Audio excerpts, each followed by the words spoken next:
Pero bueno, gente. ¿Os imagináis que Kabir Bedi, el mismísimo Sandokan, suelta una bomba sobre Can Yaman y Demet Özdemir? Pues agárrense porque el salseo está que arde. No se pierdan a Demet, dice el maestro Bedi. Y claro, todos nos preguntamos por qué. ¿Cuál es la razón secreta que ha soltado este bombazo? A ver, para ser honestos, todos sabemos que Can y Demet tuvieron su momento. Fueron la pareja de moda, salían en todas las revistas, sus fans los adoraban. Pero luego, ¡zas! Se acabó. Y desde entonces mucho silencio, mucha especulación. Que si volvieron, que si no volvieron, que si se vieron por ahí. Un lío, vaya. Y ahora viene Kabir Bedi con esa vozarrón y esa experiencia de vida, y dice que no perdamos de vista a Demet. Eso no es una frase al azar, ¿eh? Eso es una indirecta muy directa. Yo creo que él sabe algo que nosotros no. Piensen en esto, Bedi es un hombre que ha vivido mucho en este mundo del espectáculo, tiene contactos, sabe cómo se mueven las cosas. Si él dice que hay que estar pendientes de Demet, es porque hay algo ahí. Lo que yo sospecho es que Kabir Bedi, quizás viendo la situación, o habiendo hablado con alguno de ellos, o simplemente porque tiene intuición de viejo lobo de mar, sabe que la historia entre Can y Demet todavía no está cerrada. Quizás hay una reconciliación a la vista, o quizás algo más, un proyecto juntos, una aparición pública. ¿Quién sabe? Pero Bedi no suelta esas cosas por nada. Muchos dicen que Can Yaman está centrado en su carrera en Italia, que está triunfando con sus series, que ya pasó página. Y sí, es verdad, a él le va genial. Pero, ¿y Demet?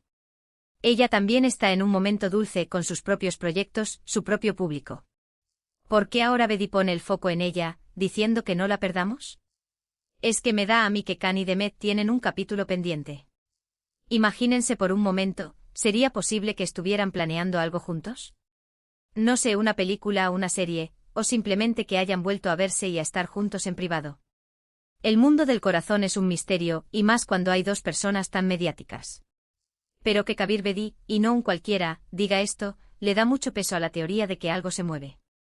Para ser honestos, la cantidad de rumores que han rodeado a esta pareja es brutal. Cada vez que se cruzan una foto, cada vez que se dan un like en redes sociales, boom. Ya hay fiesta. Pero lo de Bedi es diferente. Es una advertencia, casi. Como diciendo, atención, que la historia no ha terminado, y Demet va a ser clave en lo que venga. Yo personalmente creo que a veces estas apariciones o comentarios de gente mayor y respetada en la industria, como Bedi, son para avivar la llama. O quizás es una manera de decirles a ellos mismos, de forma pública, que no se olviden de lo que tuvieron. ¿Quién sabe si no está intentando, de forma sutil, que vuelvan a encontrarse? Sería un notición. Piensen en las portadas que harían, en el impacto en sus seguidores. Sería el regreso del año, sin duda. Y si Kabir Bedi lo ha insinuado, es porque algo huele a chamusquina. No es un comentario de pasada, es una recomendación, una pista. Nos está invitando a estar alerta, a prestar atención a lo que haga Demet, porque ahí estará la clave de lo que sea que vaya a pasar con ella y Can. ¿Vosotros qué pensáis? ¿Creéis que Kabir Bedi sabe algo que nosotros no sabemos y que Demet Özdemir va a ser la protagonista de la próxima gran noticia sobre esta pareja?